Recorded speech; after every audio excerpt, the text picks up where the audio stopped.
Greetings and salutations out there, everybody. Hope you're doing well wherever you are. And welcome to another edition of the Psycho Nerd Podcast. We are going to continue, me and my partner in crime, CJ over here. Say hi.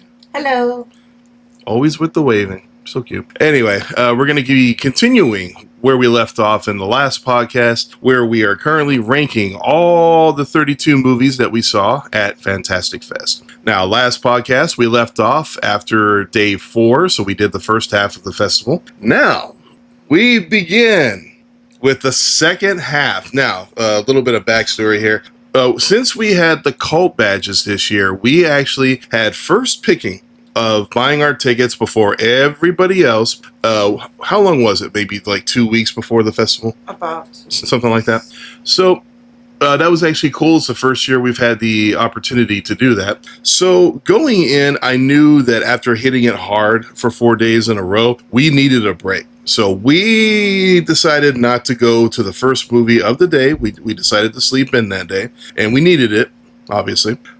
But when we finally went to the theater on day 5, I should have stayed asleep. don't say that. The first movie we saw that day was absolutely the greatest movie of the festival. Not even the director could sit in there and watch his own movie. He was sitting outside the side. That's actually true. Okay, so he told me he gave up his seat for a friend or something like that. Likely story. Okay, all right.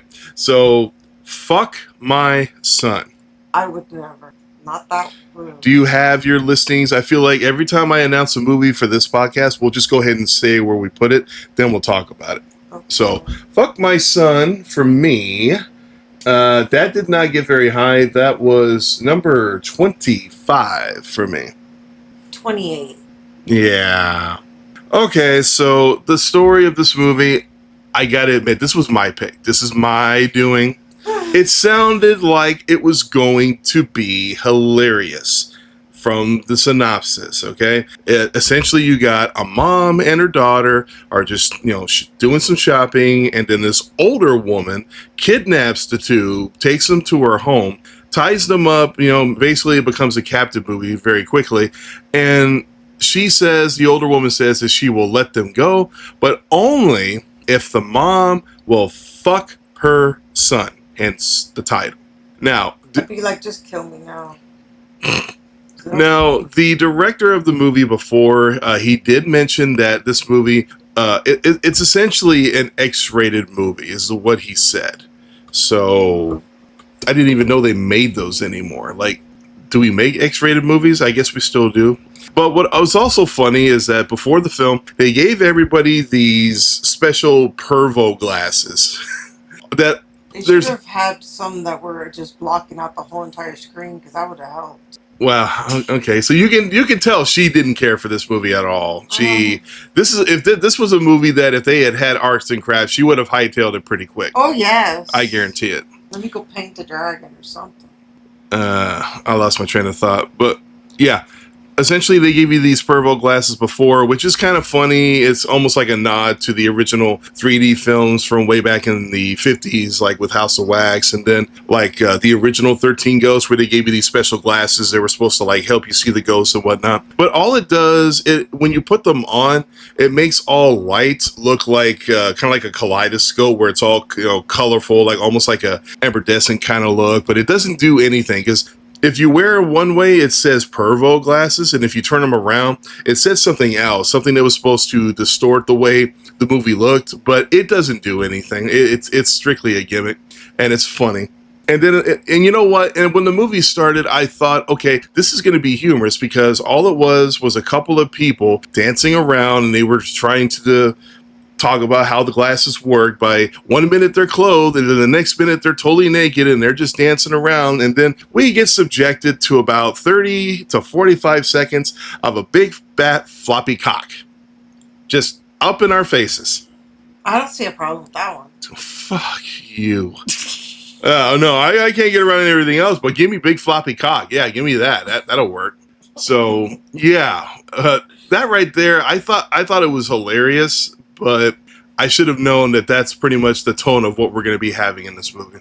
I mean, I'll be honest, I didn't. This is not what I thought it was going to be. The way the synopsis played out, I thought it was just going to be like a raunchy comedy, but it goes above and beyond. This movie was gross and disgusting.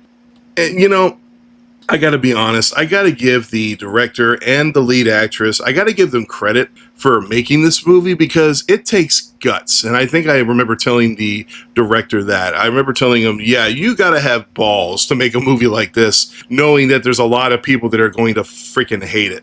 So it's a very disgusting movie. The son is kind of gross to look at. The son, I swear to God, he looks like Sloth from Goonies hate fucked Chet at the end of Weird Science when he gets turned into that weird frog look creature. It looks like those two hate fucked each other and had a son. That's what this thing looked like. It was disgusting. He had warts all over him. He was slimy. It was freaking gross. And then the whole process of her trying to reach in and grab his ding dong was something. Yeah, no. Were those leeches that were in there? I don't know what they were, hun. I really don't. I don't know. There was one point in the movie where I had to get up and pee, right? Lucky. I had to. I had been holding it for like a half an hour, and I was like, crap. Okay. So I go, and because of what we were seeing on screen, combined with the fact that I had to pee, when I started walking out the door, I said under my breath, sweet fucking Christ. Because I really had to pee combined with what we were watching. And the director, like she said, was kind of seated. Apparently, this particular theater, when you first walk in, there's two seats right there at the doorway that are just kind of there. I don't know why. The director was sitting right there, and he heard what I said, and he goes, was it too much for you? And I'm like, no, I just really got to pee.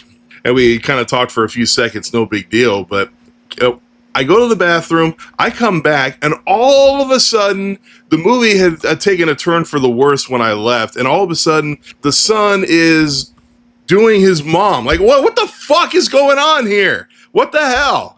And I don't dare to ask her what the hell I missed. So, yeah. Apparently, for the 2 minutes that I was gone, the movie went in a completely weird direction. More so than it already was. The mom fell down. She opened her legs when she fell, and he saw a hairy old pussy, and he wanted to go at it. So he did. That is the best way to put it. You know, she reaped what she sowed. I guess so. Sure, her son got some after all, whatever. But yeah, this was a very, very disgusting movie. I would say if you ever get a chance to check it out, go ahead, but don't eat. Fair warning, yes, do not eat. Maybe keep something nearby for a barf bag. I wasn't going to throw up, but I know there's a lot more squeamish people out there than me, so you've been warned. And there was one other thing about the movie I really didn't care for, and this is more the father in me. I didn't care for the bad treatment of the little girl because she spends a portion of the movie in a cage or whatever. And yeah, no, there's other stuff that goes on. I won't get specific, but that was like, okay, I didn't care for that. But you know what? They did a Q&A afterwards, and you know it was. It was interesting to kind of hear them talk about the movie a little bit more. And I give them credit for making something like this. Big kudos to the actress for going through this. It makes me wonder if she had to have any drinks while filming. But after the movie, in the front of the draft house, actually got to meet the director again, and the lead actress. Got a picture with both of them. That was very cool. So, fuck my son. Well, thank you to that song. Interesting. I don't think covers it for this one, so not for the squeamish. No, Moving along. Yes. Moving along was a movie she specifically picked, and for whatever reason, this movie only played one show at the festival. Usually, most movies will get 2 consecutive shows, but not this one. Dinner to Die For. This one, I actually gave it a rating of 17, or it's in number 17 in my ranking. What about you? 22. Oh, you put it lower than me. I thought you enjoyed it more than I did. I had so many to pick from, and that one That's true. Going down lower and lower as I put the other ones in. That is actually fair. So this one is kind of hard to describe. you got this woman who's like a cook, and she's hanging out with this one guy, and she has these fantasies, just thinking about all these different scenarios, and he kind of feeds into it at first, but then it starts to kind of get out of hand a little bit. I don't really, like I said, I'm not really sure the best way to describe this one without reading the synopsis, but I'm afraid of boring people to death with that.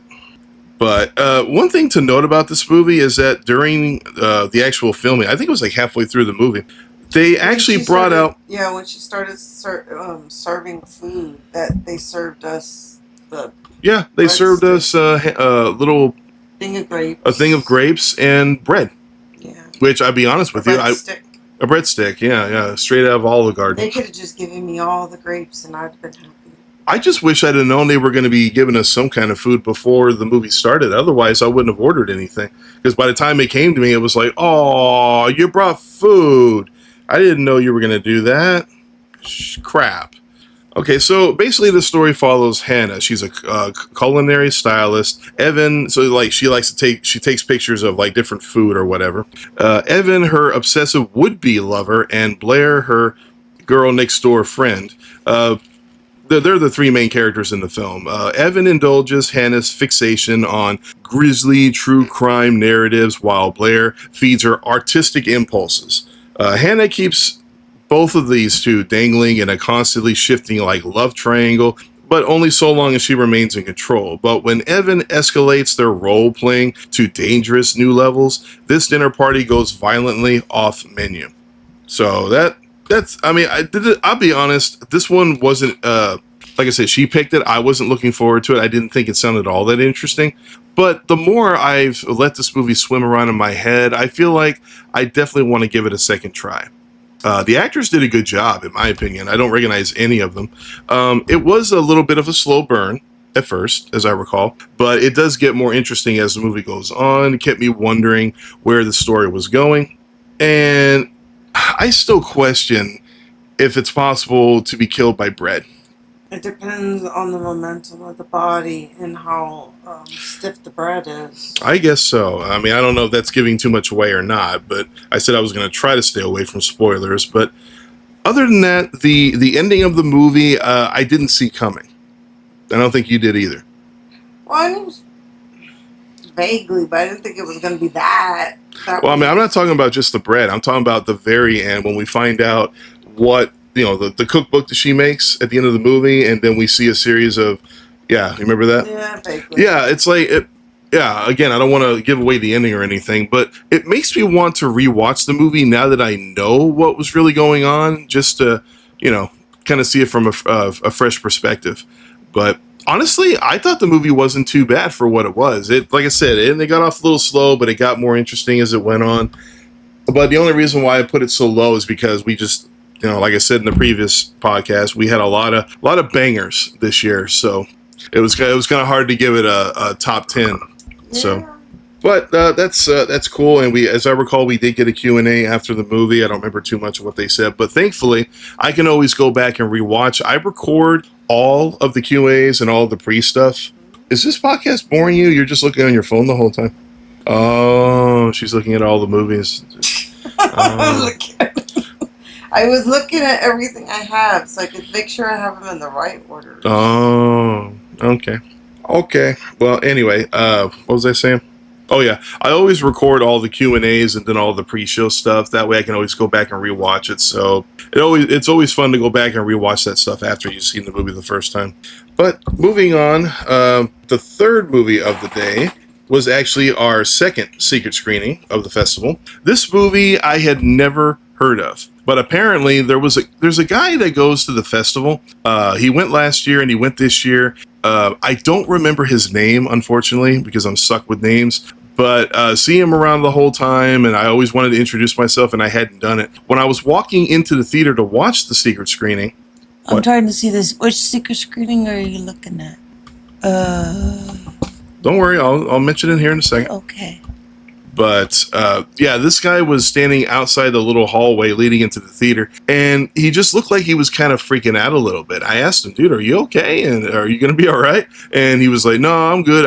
I heard the rumor about what this movie's going to be, and he's a big fan of the director, so he was kind of freaking out, on the verge of having a panic attack. He told me what he heard it was. I had never heard of it. I didn't know this was coming out. So essentially, the secret screening was a movie called Bugonia.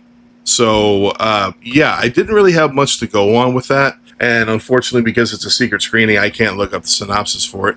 But I forget the name of the actual director of this movie. He's already done 2 movies before that. He did Poor Things with Emma Stone. That's the one she won the Academy Award for. Good for her, by the way. And then there was a movie that she did soon after. I think it came out last year. I did not get to see it. It also had Emma Stone, but it never came to our hometown, which happens a lot.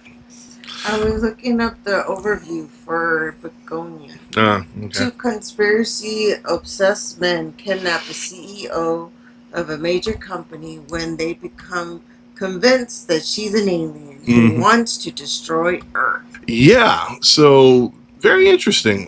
Basically, the movie just kind of starts out with these characters. We get to see their lives a little bit. They up and kidnap Emma Stone, shave her freaking head, cover her in this white crap. I don't even know. I forgot what the stuff was supposed to be. It was supposed to lather her because she gets dried skin or something. Something like that. So the most of the movie, she's got this crap all over her face, and big ups to her for shaving her head. So they shaved her head because they didn't want her to be able to communicate with her alien people. But big ups to Emma Stone for being a sport, because they actually do shave her head on camera.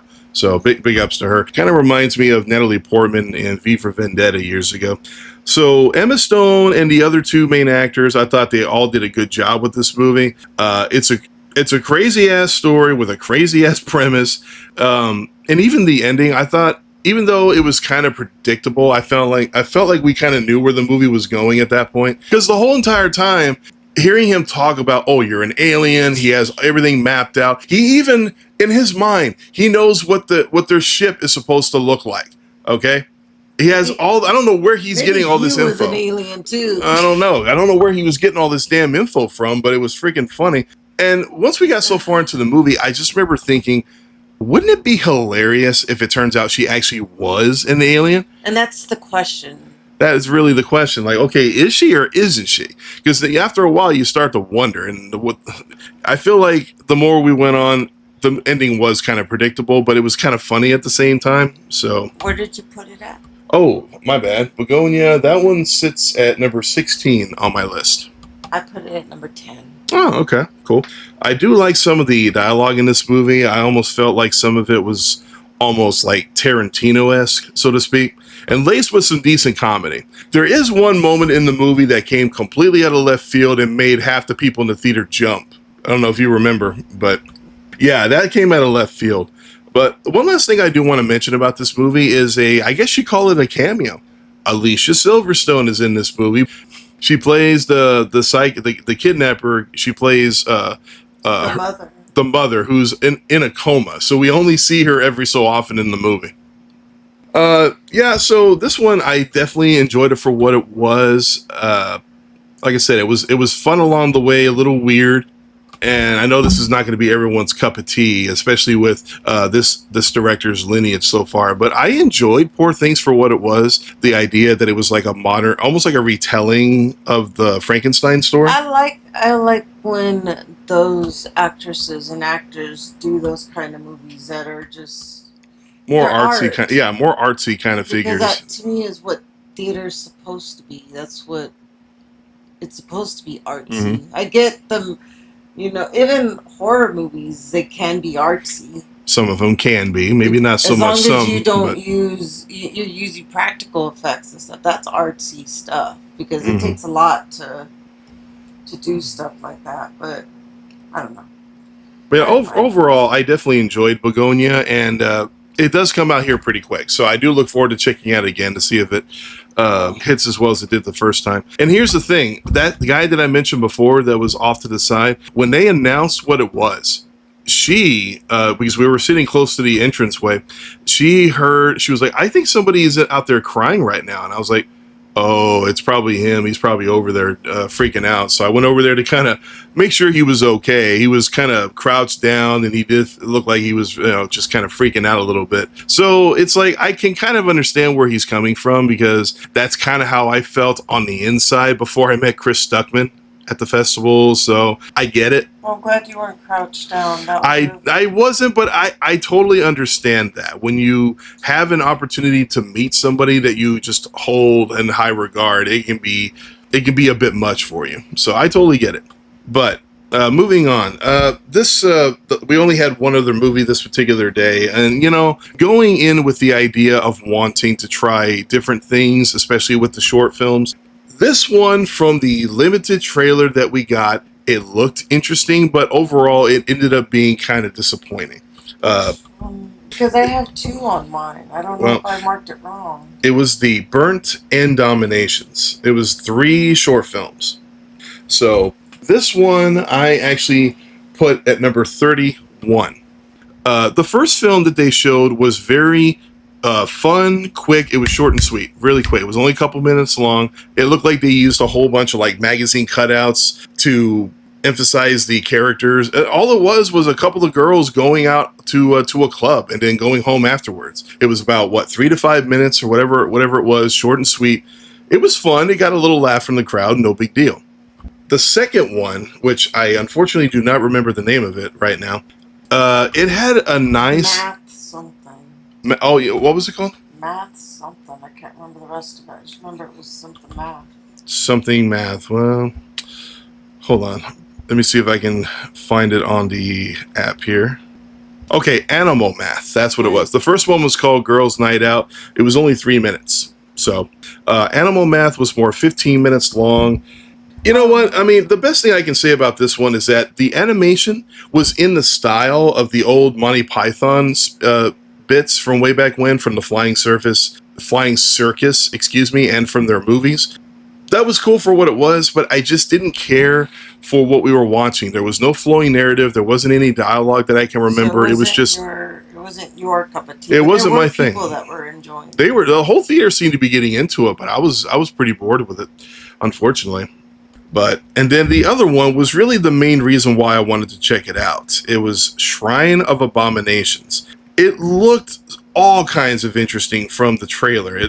There were several different like animation style going on here, like stop motion, which kind of reminded me of Evil Dead 2 a little bit, the way it looked, and a few other different style of animations mixed with actual actors. So again, nice blend of animation, but beyond that, I found it to be boring as all hell. It just, even with this epic opening of a guy describing what was going to happen, it was epic as all hell, but then after that, it just kind of went downhill. And I remember thinking, I should have picked something else.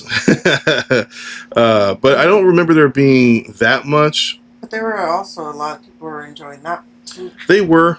But, I mean, we could have gone and watched The Strangers instead. We could have watched The Curse instead. But live and learn, I mean, the whole idea of this is to try something different that we hadn't done before. And we did. And I don't regret watching this on the surface. It wasn't very interesting. And I really have no interest of ever watching it again. You put it at 29? Yeah. It pains me to have to put it so low. But the bottom line is, this was almost the equivalent to... what was that movie from the first festival? God damn it, I can't. That documentary? The documentary from our first year, the one that was the bottom of the barrel for us. I can't remember the name right now, but it's on par with that one. I spent most of it just kind of bored. I almost wanted to leave at some point, but I thought, no, I'll tough it out. So that's how we ended out the 5th day. Day 6. The first movie of the day was actually a movie that got a 4K restoration, and that was Freaked. I've actually seen this movie before the festival, but she hadn't. So I suggested it. I don't remember there being too much else going on during that part of the festival that I wanted to see, but that's not true because they were showing Bad Haircut, which I had an interest in, and If I Had Legs, I'd Kick You. That was another one I had interest in. But I picked this one because I wanted to see it on the big screen. So I can't really go into detail about this movie too much, but I will say it does have a pretty good amount of different actors like Alex Winter. It does have a cameo by Keanu Reeves. I'll leave it up to you if you ever watch it to figure out what character he's playing, because you really have to pay attention to it. Yeah, he's not. Yeah, but there's a bunch of other people in the movie that I can get behind watching. You got Mr. T as a bearded lady, Bobcat Goldthwait as a guy who's turned into like a sock puppet. It's funnier than it sounds. Brooke Shields is in it as well. and oh, what the hell's his name? Oh my God, the guy from Christmas Vacation, the cousin. I can't remember. Oh my God, my mind sucks right now. Seriously, Randy Quaid. There it is, Randy Quaid. He's in it too. So basically, you got this group of people that go down to this like amusement park, but then Randy Quaid likes to turn people into literal freaks, just weird entities and whatnot, and then they try to break out. That's the best way I can describe the movie. It's weird, it's kooky, it's crazy, but you know what? It does have some funny moments, and it feels like there was some effort put into it. Nice assortment of random actors and whatnot. It's kooky and it's crazy. So, but what did you think of it? I liked it. I hadn't seen it before, so I liked the movie. And I can only assume now that it has a 4K restoration that it will not be too hard to find down the road. But that'll do it for Freaked. Moving on, let me change papers here. Sorry for the crinkle. Now we come to Obsession. Obsession. Okay, so this is my number one of the festival. It's my number one too. Oh, we both put it at number one. Okay. Obsession. I gotta admit, I forgot about this movie after we were at the festival. I forgot that we picked this one. Essentially, what I got from the synopsis was that it was a take on the whole Love Potion number 9 scenario, which I have seen played out several times. There was the episode of Fraggle Rock where Wembley actually takes a love potion and everybody in the rock falls in love with him. Fraggle Rock was awesome back in the day. And there was also the Tales from the Crypt episode with Andrew McCartney and Mariel Hemingway, where he's in love with a woman, has her take a potion, she falls in love with him, and everything goes to shit. So it's a play off that scenario, which I thought was interesting. But I'll tell you what, this movie was freaky as all hell. Can you look up the synopsis? I need to know this actress's name. I keep forgetting her name. I haven't seen her in anything else prior to this. I want to say she was on Superman and Lois. I don't know who she played on that show. But the actress who plays Nikki in this movie, she is so awesome in her performance. The way she can flip the switch between normal and crazy and back again is impressive as all hell. Like, she does such a good job. There are times in the movie where, because what happens is that this guy is in love with this girl, right? He's like totally in love with her. She's not interested in him. She treats him like more like a best friend, like a brother kind of thing. He ends up going to this one like magic shop, whatever it is, and he finds this one wish willow, right? And is it Obsession or Obsession? Obsess? Okay, Obsession. Okay, that's what it was. Is it? I found it. Yeah, it's Obsession. And he finds this one wish willow, and then after having another conversation with her, he decides to break the freaking willow and makes the wish that she will love him unconditionally. And that is exactly what happens. But what's interesting is that the way that it happens to the character, it's almost like she's under a spell that goes in and out. Like every so often, the real Nikki will come back and realize what's going on. If I remember correctly, there was one moment where she actually asked him to kill her, to put her out of her misery because she can't control what she's doing. This is a hopeless romantic's wish for a crush's love triggers a dark enchantment. Pretty much. What was the actress's name? Let's see. Director Curry Baker, stars Indy Neverett. Yeah, I need more from this actress, okay? I want to see more from this woman, seriously. I'm actually kind of sad that she wasn't there. It would have been really nice to kind of hear her do some kind of a Q&A after the movie and kind of hear her talk about the role a little bit, because she did I cannot praise this woman enough. I mean, she did such a good job. There's moments along the way where she's like standing in a corner.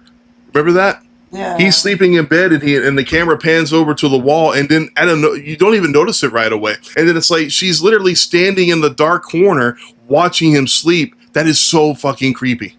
So creepy. Yeah. On top of all this, I do like the friend character as well. I thought he was kind of funny. Oh yeah. Yeah, I thought he was a well done character as well. And here's the thing. Here's why I put this movie so high. On top of the performances and the idea, this movie just made me feel uncomfortable as all hell while watching it. And that is what a psychological thriller horror movie should do. There was a point in the movie where she was like, "Are you okay?" And I was like, "No, I'm freaked the fuck out right now." I am so uncomfortable. But it's a good thing because horror movies don't always have that effect on me. I've had people throughout the years tell me, "Why do you watch horror movies? They're not scary." I'm like, "Well, I don't watch them to get scared. I don't scare easily." I don't scare easily when it comes to movies, but the fact that I'm sitting there in my chair, like, kind of just cringed over, like, "Oh my God, I am so uncomfortable right now." Not too many movies can do that, and that's a good thing. So I cannot wait to watch this movie again. Unfortunately, we don't know any kind of release date, but the good news is that the movie got picked up by Focus Pictures literally right before the festival began, which is awesome. That means that it's going to get a release date more than likely sometime next year, but we don't know when it's actually coming out. They did prefer that we don't give out too many details about the movie, which I'm not going to spoil anything outside of what I've already said, but I will say this. Go see Obsession when it eventually comes out. If you're into psychological thrillers, I can't even talk. Psychological horror movies. If you're into that kind of stuff, go check it out. And even if you're not, go outside your comfort zone. Give it a try. This movie needs to be supported. We need more movies like this. We really do. And what was cool is that after the movie, there were people from Focus that were actually asking if people wanted to be interviewed to talk about the movie, and I went ahead and decided to engage in that, and they also had me sign a waiver as well. So all it was them just asking a series of questions about the movie, your opinion about different things and whatnot. No, it was pretty cool. They say they will probably use that in the marketing down the road. So I'm like, you know what? That would be a clever way to promote the movie. Instead of showing clips, because you don't want to ruin it, just have people talk about it. I want to say they did that with like Paranormal Activity or some other movie way back in the day. Yeah, I could be wrong about that. But it's scheduled for a 2026 release. Yeah, so sometime this next year, it's coming out. So yes, please, please, please go watch this movie. Support this movie. Now, moving on to the third secret screening. For the record, the secret screenings this year, I think I touched on it the last podcast, they were considerably better this year. Last year, they were kind of a mixed bag, but I can honestly say out of all the movies they did this year, none of them did I thought they were all enjoyable. I don't think any of them were bad.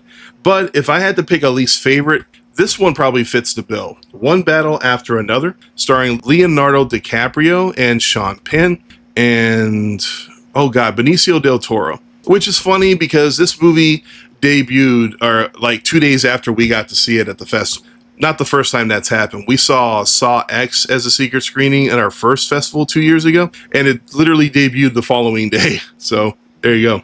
This movie for me was kind of a mixed bag, mostly because of the first half hour. Like, I understand they were setting up all the characters and whatnot, but it was hard for me to get into these characters outside of Leo because they're all terrible people. They're essentially terrorists going around causing all kinds of havoc and blowing stuff up and, just robbing banks and shit. So it was like, well, if these are our main characters, where's my incentive to like these people? But I don't know. Maybe I was reading too much into it. And of course, with all the shit that's going on in the world right now, I need to go watch it again. I agree. It's been out for the last week and I just haven't had a chance to do it. I would take Kevin, but I don't think he'll be into it. So I don't think he's ready for it. But otherwise, Leo and Benicio are both a lot of fun in this role. Leonardo DiCaprio, he always brings it. Come on. He's been doing it since he was a child. Again, with Dakota Fanning, he always brings it in his performances. What number did you put him in? One Battle After Another. That one was number 13. Okay. Number 15. Okay. I probably would have put it a little bit higher if I'd had a chance to watch it again. But like I said in the last podcast, I wanted to do this with only seeing these movies one time. My initial reaction. I will do a ranking of these movies again next year before we go to Fantastic Fest again, after I've had a chance to rewatch as many as possible and see if my overall consensus, my idea of the movies has changed at all. So, we'll get to that next year. But yeah, Leo and Benicio were both a lot of fun. I loved Benicio's character, how very calm and zen he was throughout the entire film. And he wasn't even in the film long. He's listed as one of the main characters, but he's only in the movie for so much. And quite frankly, Sean Penn, he was a creepy sumbitch in this movie. He's an asshole. Yeah, he did a good job of being an asshole. This is one of my favorite roles of his that I've ever seen. He just plays a dastardly son of a bitch. The ending was a lot of fun, though. The ending, there's a big car chase scene that happens at the end without giving too much away, where it's kind of on hilly ground. As I move my hand up and down, you can't see me doing it, just like you can't see her waving. Yeah, that made for a very fun climax, in my opinion. And you know what? Especially with Leo, there was a lot of comedic moments along the way. I did find that everybody in the theater was laughing in certain sequences. I had to go to the bathroom at some point, and I was gone for about 10 minutes. So when I come back, I had no idea what the hell was going on. I hate that. But when you gotta go, you gotta go. But anything else you want to add to this one? No, I enjoyed it. She enjoyed. Didn't you already watch it a second time? Yes, because my daughter wanted to go watch it. And what did she think? She gave it 4 out of 5, I think. She enjoyed it. Okay, so okay. I'd have to look on her letterbox because she has her letterbox. But if I find it, I'll tell you. Like I said, I think I will enjoy this much more the second time around. It just, for whatever reason, I felt like the first half hour kind of rubbed me the wrong way. But I think that's just a me thing. I get the feeling that this movie will be better every time I see it. Plus, I'm a fan of this guy's work. Oh my God. I hate that I always forget I hate that I can't remember people's names. I need a Sheldon Cooper freaking memory. That's my daughter for you. What? A Sheldon Cooper memory. I wish I had that girl's memory for real. She actually gave it 5 stars. Oh, wow. Okay. Yeah, she gave it 5 stars. No, wait. Yeah, that's what it looks like. Okay, well, and the director, I just remembered, it's Paul Thomas Anderson. He's been making movies since the 90s. He's the guy who made Boogie Nights, which I actually just bought recently on Blu-ray. I look forward to watching it again. It has been so long, but a lot of this guy's movies I've enjoyed over the years, so not too bad for what it was. I do look forward to watching it again, hopefully in the next couple of days. Fingers crossed. But beyond that, this was another case of us, we skipped the 4th block of the day to go. I want to say we went to go get something to eat. There wasn't really anything interesting going on or nothing that stood out. And they devoted 6 screens to the Creep Tapes season 2. There was like 3 episodes. Fan of that one. No, they did the Creep Tapes as a secret screening last year. It was the 5th secret screening. I won't get into it right now, but yeah, we didn't care for that. It was okay. And there's a lot of people there that do. And yeah, I mean, okay, I get it. You know, this is there were people that enjoyed it. I remember watching those episodes last year and just it was like, okay, it's okay. It's not great, but I was just questioning, why are we doing this as a secret screening? But that's what it is. so we bowed out of the Creep Tapes, but we came back to watch the final movie of the night, which was Restoration at Grayson Manor, which it's funny because I remember telling her maybe we could just bow out for the rest of the day and be done with it. But I'm actually kind of glad that I didn't do that. That was the time I wasn't feeling good too, I think, because I kept falling asleep on that one. I did not fall asleep on that one. No, but you didn't. No, essentially you got Boyd Grayson. He's an Irish playboy who delights in bringing men home to a sprawling family estate for sex, just despite his legacy-obsessed mother reminding her she'll never get the grandchildren she craves. So, kind of an asshole. Yeah. But he's a likable asshole. When an accident, which happens in like the first 5-10 minutes, an accident leaves him incapacitated where he loses both of his hands at the same time. Boyd finds himself handless, helpless, and at the mercy of his mother's care. So, lucky for Boyd, his mother's family wealth has given him the opportunity to be the first person in the history of the world to pilot an experimental technology, mechanical hands controlled entirely by his subconscious. Soon, however, the hands begin to move on their own, even when they're not attached to Boyd's body. So basically, we've got another hand horror type movie, kind of like Idle Hands, a little bit, sort of. I'd like to see it again when I'm actually awake, not feeling like crap. I agree. I definitely want to see this movie again. It was a fun, dark comedy that it didn't go overboard with the way the aspect of the main character, everything. He's an overly gay character, and he's such a sarcastic son of a bitch The guy is such a sarcastic son of a bitch. It makes him very likable to me personally. I thought he was a lot of fun in this movie. But on top of that, you've got Alice Critch, I believe is how you pronounce her name. She's fun as well. But then again, I mean, this is the Boar Queen, you know, from way back when. She was also in Sleepwalkers. She played the villain in freaking Silent Hill, the movie, the first one. So yeah, when I found out she was going to be in it, I was like, okay, this will be a lot of fun. And she is. She's a very good. Her and the son, when they bounce off each other, it's a lot of fun to see. They basically he hates the hell out of her, which is all kinds of fun. I wasn't really feeling the nurse in the movie because what ends up happening, I hire this guy who's going to be making the hands, and then they also get a nurse to come in and help out, and this other guy who's just kind of like a hired help essentially, but he actually befriends the son along the way. But the nurse was weird. Her angle of her like seeing ghosts and the way she acts throughout the movie, it felt unnecessary. It was just weird.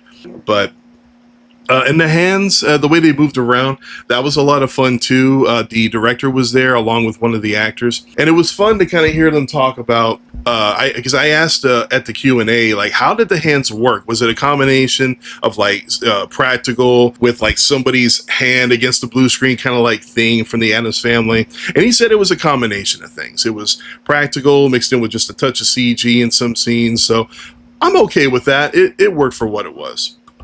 This movie, let's see, restoration. Oh, I put this one at number 9. I put it at 14, only because I kept falling asleep. Yeah, I get it. I enjoyed it, and I wasn't feeling good. It's all good. That's it. So you started feeling bad first. That's what that was. Well, I told you it was my allergies at first. That's why I don't know what in the world was going on. Yeah, her allergies were starting to act up first. I think it was the following day when I started to feel it. But that'll do it for that particular day. That was day number 6. So now we got 2 more days to cover. Day 7. She actually bowed out of the first movie because they did arts and crafts twice. Yes, they did. Yes, she was very excited about doing arts and crafts. She had fun with that. Yes, that's the one I did my dragon. She did her dragon. Okay, cool. Big dragon. She painted a dragon for about 2 hours. I went to go watch a movie called Honey Bunch. Mostly because there wasn't really anything else playing during that block that we hadn't seen. They were showing VHS Halloween again, which I wouldn't mind watching a second time, and then Sisu Road to Revenge, which enjoyed that one as well. But I wanted to see as many new things as possible.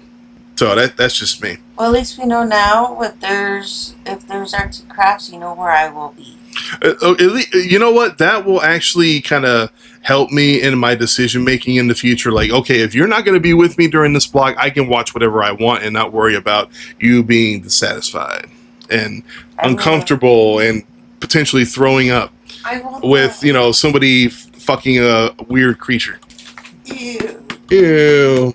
Okay, so Honey Bunch. Following a devastating accident, Homer checks his physically and cognitively impaired partner, Diana, into a secluded experimental facility for a quote-unquote Hail Mary attempt at recovery.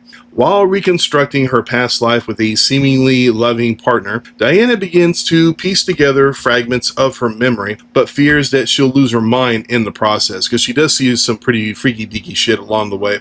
The mystery deepens when a father arrives also seeking treatment for his ailing daughter. This father is played by Jason Isaacs. Always been a fan of his, from the Harry Potter franchise to The Patriot, one of the best freaking villains in the history of film, in my opinion. He played such a bastard in that movie. But as far as Honey Bunch, this one is kind of like an ode to 70s, like slow burn, psychological type horror movies. That's basically what inspired this movie.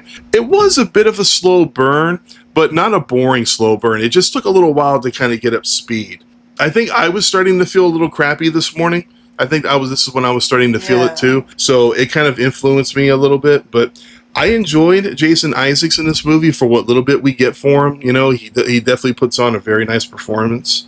And the way the movie plays out, the way the scenario plays out with this girl figuring out things from her past, and kind of seeing how things were before her accident and whatnot. And then the way the things play out with the husband where you think there's something devious going on, and then things get explained along the way where it's like, oh, okay, so this is where we're going the whole time. Okay. I'm not going to lie, it does get a little weird at the end, but it is a very interesting movie. I hope I get to see it again sometime when I feel better. Because I feel like my overall experience was kind of tainted a little bit because I was feeling terrible. So that's why my explanation is kind of crappy right now. And I didn't take a whole lot of notes on this one. But like I said, interesting into the story. It was a nice little crazy reveal that happens along the way. So give it a shot if you ever get a chance. I definitely want to see it again. I will look it up down the road and see when it might come out. So the next movie of the festival, after she was done with her dragon, which is funny, you were painting a dragon and then it jumps into Deathstalker. Yeah. A movie that you picked, which judging by the look on your face, I think she's regretting it.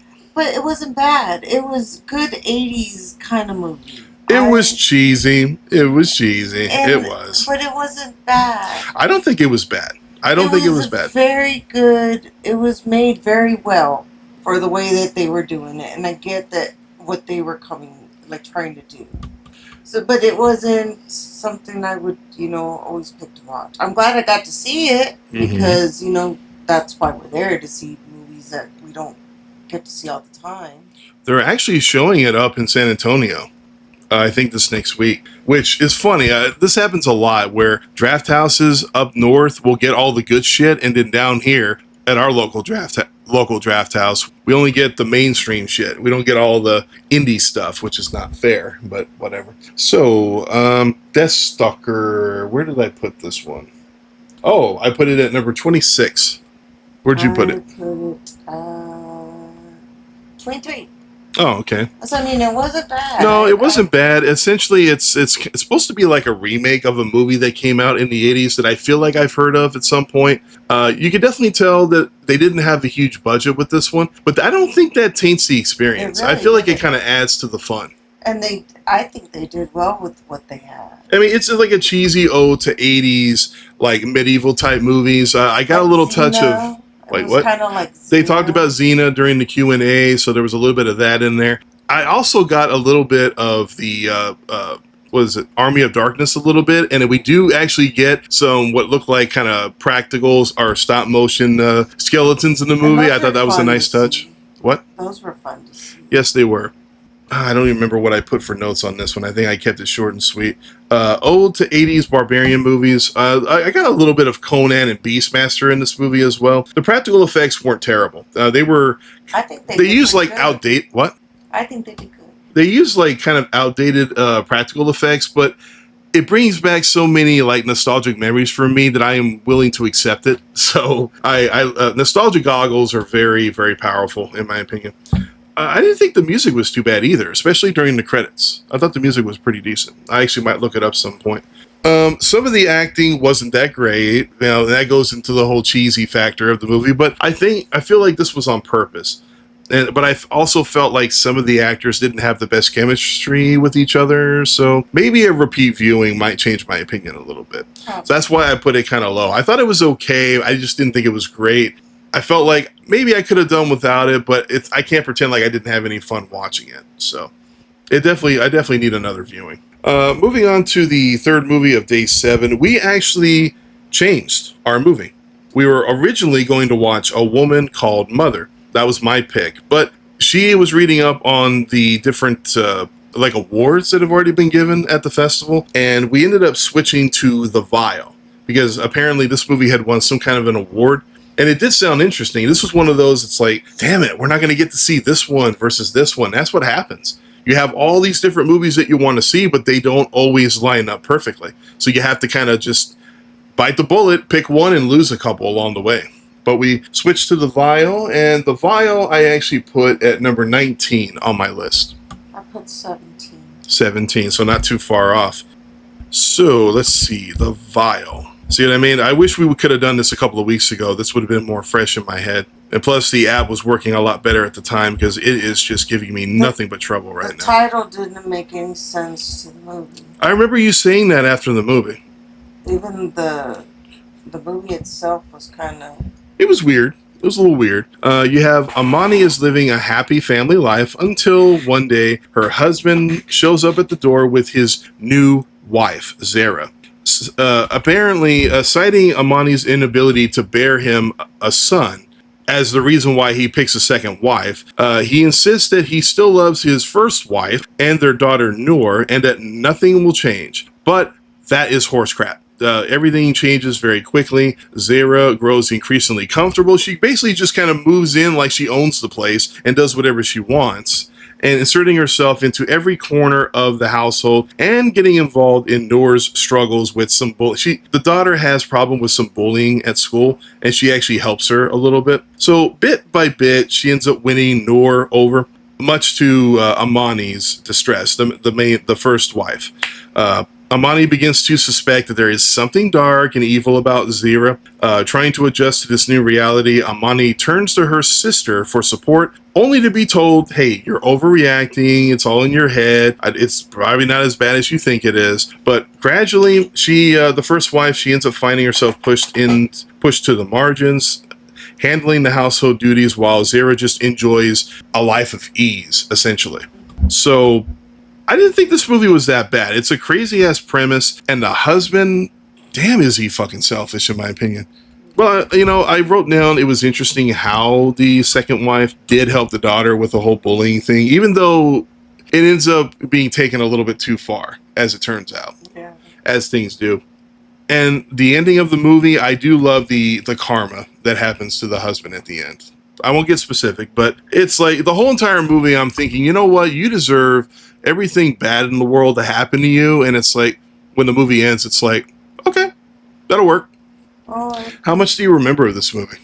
I remember it was a mind fuck. It was for sure. That's what I was looking up on my thing here. Well, and I remember there was some crazy imagery going on in the movie that we both agreed it didn't make a whole lot of sense. It left more questions than answers along the way. So, see, where did I say I put this one again? I put it number 19. So, I mean, I regret. Okay, I'm Kripke from Big Bang Theory all of a sudden. I don't regret switching it over because this was an interesting movie for what it was. But just like what I expected was going to happen, it just makes me wonder what the other movie was like that we were supposed to see originally. But I will be looking for it down the road. Hopefully we get a chance to see that. And a lot of other movies that we didn't get to see at the festival. Yeah, there were a lot. Yeah, too many. Which leads me into the fourth secret screening. And I gotta tell you folks, I didn't know anything about this movie. I'd never heard of it. But apparently this movie was directed by Gore Verbinski, who happened to be there, which was cool. We got to see him during the pre-show. He did talk at the QA afterwards. I gotta remember, the title of the movie itself is enough to make me like, what? Because I'd never heard of this movie before. Good luck. Have fun. Don't die. That is the actual title of the movie. And if I remember correctly, this movie doesn't come out until, what would they say, January, I think it was? Like that. Comes out like late January. So we still got a few months to go. And the biggest travesty of this is that we have to wait months before we see it again. That hurts. Because this movie was fun as all hell. Sam Rockwell killed it in the first 10 minutes. Okay. I liked it. Yeah, this was a very fun movie. This movie, for me, sits at the number 3 spot. Mine's number 2.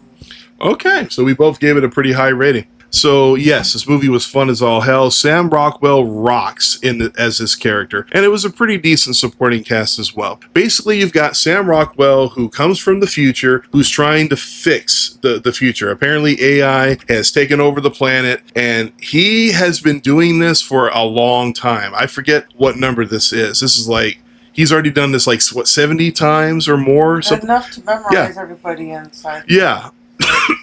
What he's doing is that he's sitting there talking to all the people in the diner. There's like 40 people or something like that. And he's trying to build the perfect group of people that are going to help him on this mission. So he's sitting there, giving out details of all these different people. Like, okay, I want you people. I want you. You're not coming with me, that kind of thing. He's done it so many damn times. He knows all these people, and he even knows things about their life. It kind of reminds me of that one scene from Groundhog Day when he knows everybody and he starts listing out all the different personality traits of people. It's kind of like that.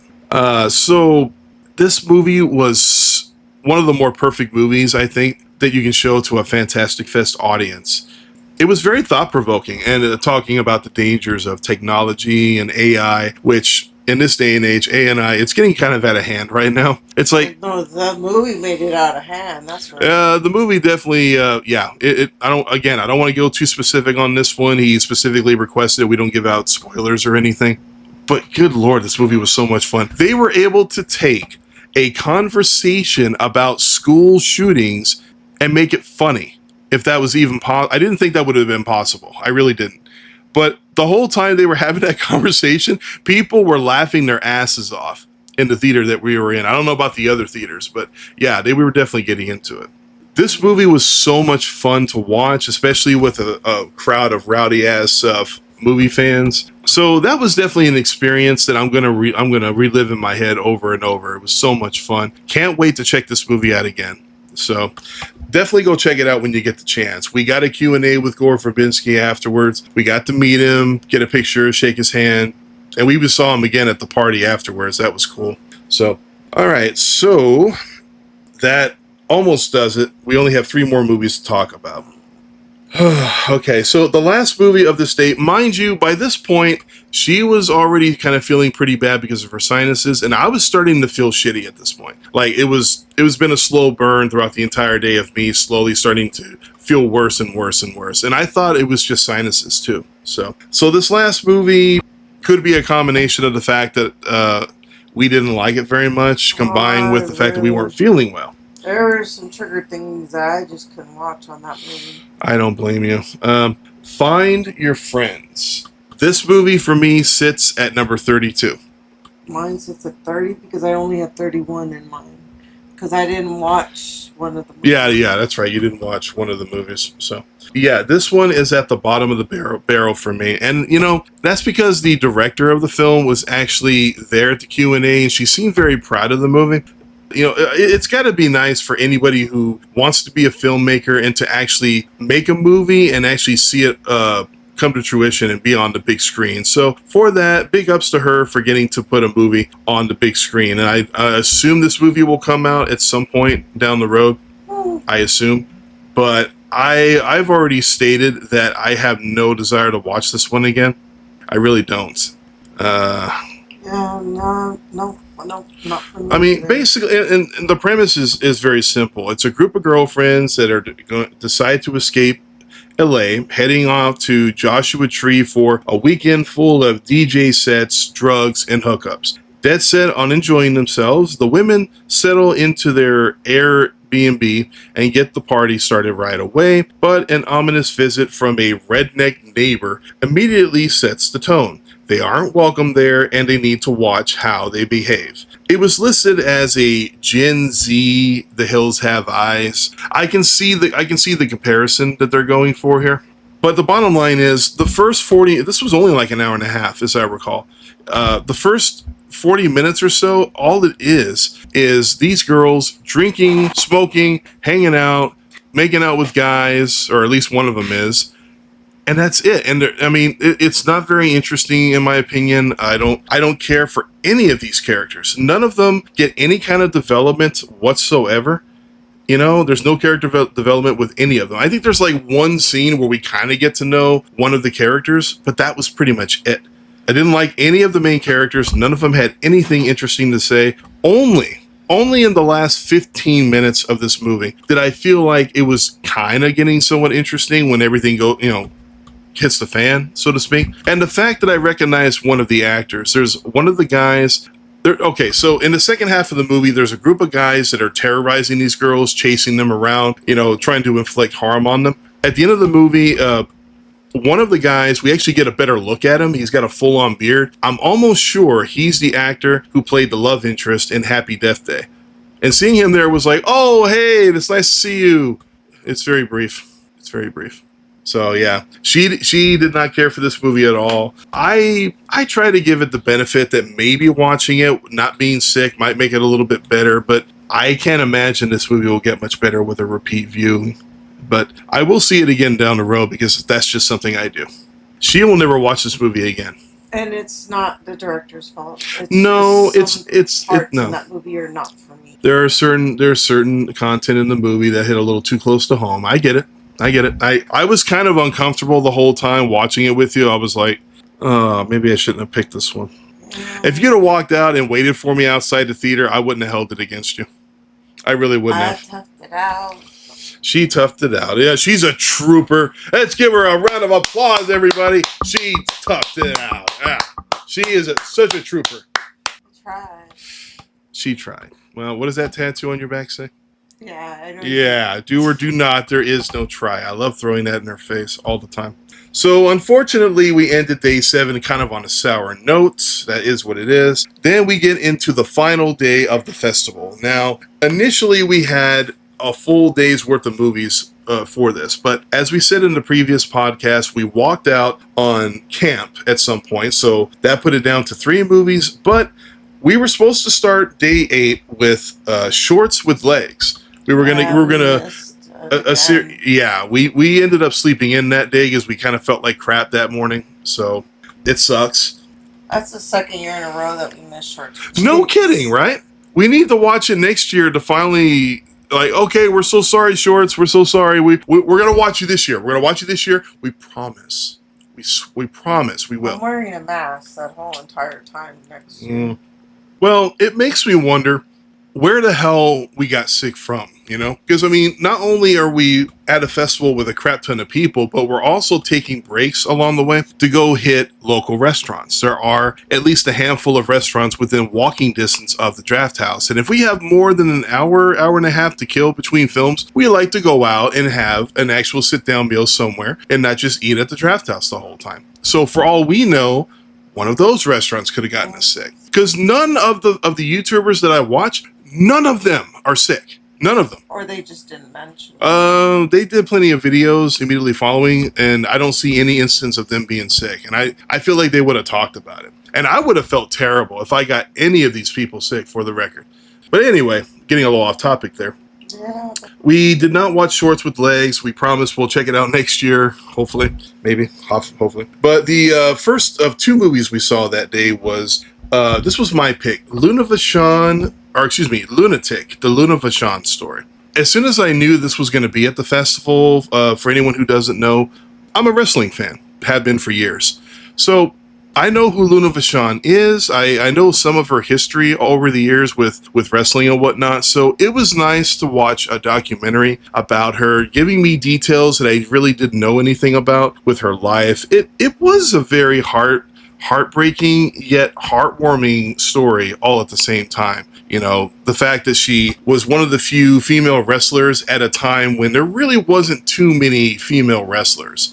You know, in the WWF at the time, after Alundra Blaze walked away and went to WCW, they pretty much got rid of the female division and didn't bring it back till 1998. And it really sucks that the whole time this was happening, she got second fiddle to other people that they were pushing at the time, mostly Sables. And they do talk about all this different stuff.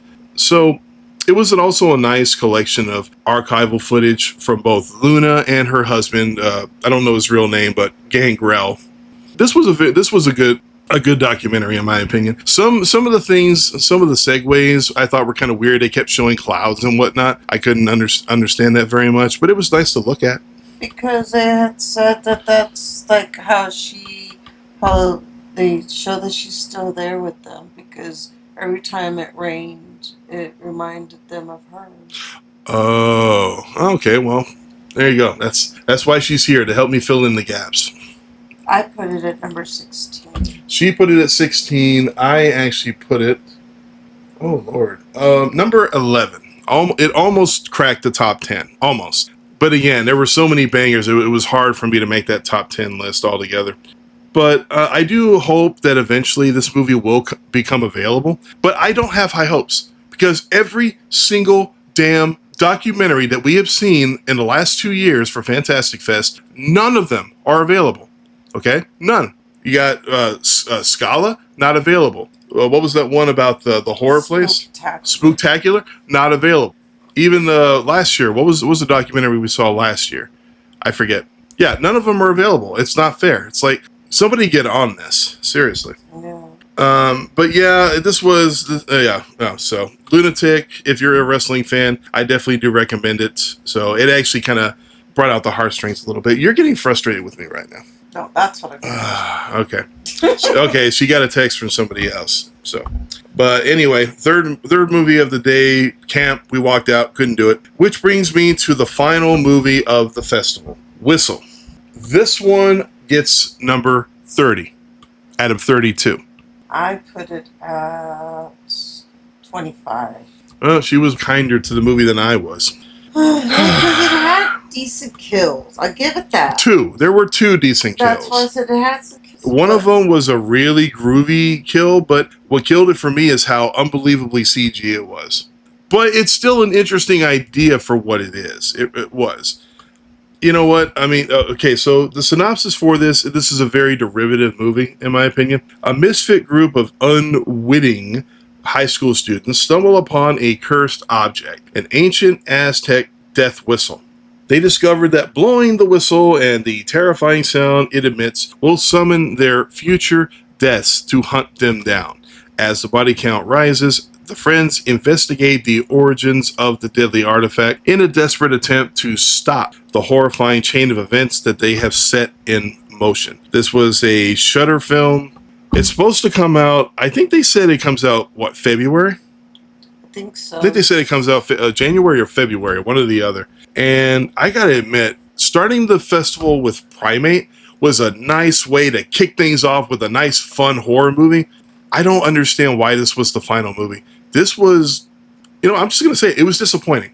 It was not a very interesting movie. I don't think it was all that good, in my opinion. The main actress of the movie, who plays X-23 in Logan and Deadpool and Wolverine, it's like she's the only familiar face in this movie outside of Nick Frost. Nick Frost actually plays a teacher, which on the surface I thought was pretty cool. He's one of the few things about the movie I enjoyed, but I don't know. This movie didn't do it for me. It really didn't. The kills were, but there was I don't know, there was just something about it. You're trying to be nice. That's what you're doing right now. You're trying to be nice. Well, but I have to be nice. No, we don't. We're here to be honest. We're here to be honest. Yeah, because if there might be something I don't like or enjoy, but I'm sure there's plenty of other people. Well, exactly. But that's exactly the point. That's why we're doing this. We're giving our honest opinions. There's people out there that are probably going to love this movie, and to each their own. But for me personally, this was a very disappointing ending to the festival, in my opinion. And that's because last year I found to be the final movie was kind of disappointing. Mr. Crockett, but I'll talk about that later. But I mean, the movie is not very original. The idea of some kind of an object causing a problem with a whole bunch of different people, it's been done before, at least a few different times. So, well, I know my daughter didn't appreciate it because the whistle wasn't actually used for that type of thing, and she didn't like that it was portraying false information. So in so many words, she had another way. Well, I mean, basically, she didn't like the way things were being depicted. Essentially, yeah, because she was like that from the Aztecs. I think she she needs to learn not to take these things so seriously. It's a horror movie, for crying out loud. Yeah, well, it's a horror movie. You blow a whistle, and everybody that hears it is going to die. That's a simple premise as you could possibly do for it. The problem is that the characters are kind of bland. They're not very interesting. They're kind of stereotypes of different people that you typically see in movies like this. And then they spend the whole time trying to figure out how to stop this from happening. And then, of course, there's a scene with an older woman who gives out all this exposition. And I recognized her right away. She was the one who played the mother, the Stark mother from Game of Thrones. It took me a while to figure that out. But yeah, it was kind of bad expo dumping and whatnot. Yeah. And then even then, after the movie was going to end, it's like, oh, okay, cool, everything's cool. But then they did something where it's like, oh, they're setting up a hook for another movie. And then a few seconds later, they show the ending, and it's like, okay, so you ripped off the ending of Smile 2, which apparently, according to a few other people that I watched, ripped off, I think, Truth or Dare. I could be wrong. Don't quote me on that. That the ending of Smile 2 was derivative of another movie. Probably that one. Well, it's kind of hard to make original. It is, but when you blatantly rip off what that movie did before it. Because you remember how the ending of Smile 2 happened. It was like, okay, so everybody's affected. hopefully that doesn't ruin it for anybody. And that's exactly what they did here, where everybody in the room is affected and we're right back to square one. For that one. Well, you know what? Whatever.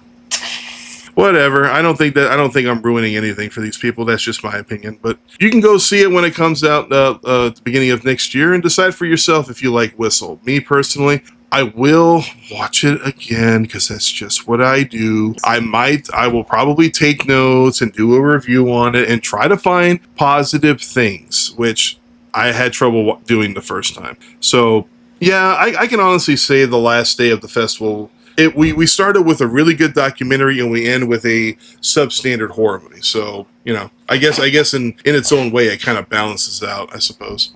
But we need to go ahead and wrap this up. I'm going to go be picking up my son here in just a few moments. But after we were done with the films, we already knew there was going to be a closing night party, which was happening at Troublemaker Studios, Robert Rodriguez's personal studio, which compared to last year was pretty cool. This place had a lot more walking room. They had vendors on the outside. The set. I forgot what set it was. It was a set for Alina Battle Angel, which unfortunately I haven't seen yet. Shame on me, but that's okay. After seeing the set, I definitely want to check it out more than I was wanting to see it before. I will see it in the future. But they advertised that there wasn't going to be any food this year for some reason. They emphasized in the email to make sure you eat before you go. We will not have food, but we'll have plenty of booze. Well, I can almost understand why, though, because that was a set. They didn't want to have it. They could have had food trucks on the outside. They could have. One or two, you know, you go in there, you grab yourself a small slider burger or a burrito or something, and then you get something in your stomach, and then you go drink your face off. No big deal. And they had a lot of different wicked drinks out there, too. They had, for anyone who just wants to drink beer, they had beer. And if you wanted more hard liquor, they had hard liquor. So it was fun just to kind of walk around, check out the set, and see all the different people at the festival.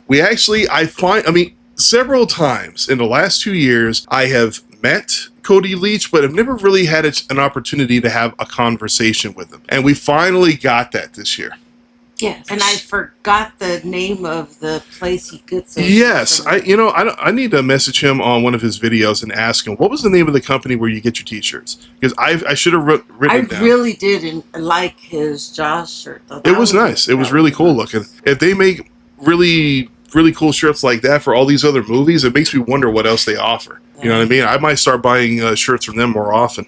But that's what happened. She brought up his shirt. He walked over and we talked for like 5 minutes. It was cool. And then we saw Gore Verbinski again. He was walking around. Got to talk to him for 2 seconds again. That was cool. But the other thing about the party that was really cool is that we talked to Sean Chandler for the better part of like 15 minutes.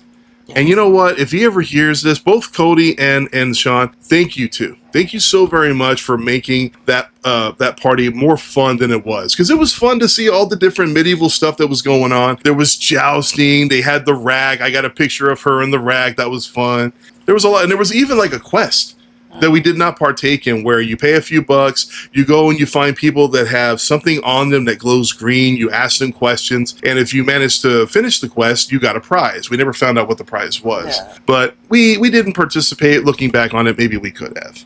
And there was a lot of other stuff there too, and she actually took advantage of some of the vendors on the outside. She bought me some honey because I was sick. I appreciate it. My baby enjoyed the popsicle honey thingies that I got her. She wants more of them. Well, I have to find the look into their names, and yeah. So to say that we had a very fun time at the end party, even though we were feeling kind of crappy, I feel like the booze kind of helped mask it for a little while. So definitely a lot of fun. And going back to what I was saying before, we got to talk to Sean Chandler for 15 minutes, and it was fun because he was just talking to us like regular people. He didn't act like, well, no, I understand. We all are. I understand that. But he wasn't doing that thing where you're talking to somebody and they act like they're trying to get away from you, like they keep stepping in the opposite direction. No, he wasn't doing that. He was constantly looking around. But I think what it was is that he was looking for Cody. I think that's what it was. Which he was right behind him the whole entire time. He was having a conversation with a bunch of other guys, which is funny. Because I watched Cody's review, his ranking of movies after the festival about a week ago. He took a picture during the during the party with a bunch of guys while we were talking to Sean. In the background of the picture, you can see me, her, and Sean talking to each other. I just thought that was funny. So Yeah. not only that, but I kind of feel bad. In Sean Chandler's ranking of movies that he watched, he's interviewing this one guy about Black Phone, I think it was, and I'm kind of standing off to the background, putting my review for the movie on Facebook and TikTok, and I'm right there behind, and I feel so terrible. I'm like, I hope he doesn't go back and watch that and think, motherfucker, I hope you ruined my shot. And I don't want them to think I'm some kind of like stalker fan or anything. I just happen to be standing there at the moment. I didn't know they were recording. I thought they were just talking about the movie because I wasn't looking at them. Well, So that happened. yeah. Everybody on that end was either recording or doing reviews and stuff, so I think they would understand that. See, but knowing that that Sean likes to do that, it makes me want to, in future festivals, kind of search him out after every movie just to see if he's doing that, just to see if he wants to throw in an extra person's perspective. Because he got a lot of people's perspective for the Black Phone, like a lot. Yeah. A lot. But thank you to everybody at the festival for doing what you did. We actually met Austin King. He's one of the guys that works for Fantastic Fest that sets everything up. We met him after the restoration at Grayson Manor because he was the one who I think he was the one who picked that movie. He was cool to talk to as well for a brief period, so that was cool. So thank everybody at Fantastic Fest for making this a fun festival. I think this is the best one so far. I really do. Even though, things got kind of sour there at the end, but that was more on us than the festival. The festival delivered this year for sure. But I'm going to go ahead and sign off here. Is there any last thing you want to say before we sign off? I can't wait for next. Can't wait for next year. Amen to that. Maybe we'll get lucky and actually get a super fan badge this time. We can only hope because they go quick. Like literally when they go live, they're gone in like 2 minutes. We'll see what happens. We don't know what badges we're going to get this next year. No. Pending funds, maybe we have to bite the bullet and do Cult again. I don't want to because it was kind of pricey, but it was still a good experience. So we'll see what happens for next year. But thank you so very much for listening. If you've been listening to us ramble for an hour and a half on top of the other almost 2-hour ranking that we did, I appreciate it greatly. But feel free to like this if you enjoyed it. Anything you want to talk about, any of the movies that we talked about, if you have any opinions about it. If you were at the festival and saw any of these movies, feel free to leave your own little, whatever it is you want to say about each of the movies that we saw. If you had anything to add to it, I'd appreciate it. But thank you so very much again, and please be safe. Take care of yourselves out there. But, as always, don't forget to have fun. Just not too much fun. Bye, everybody. She says bye. Bye. Bye bye. Bye bye. Bye bye. Okay, we're signing off now. Bye. Bye.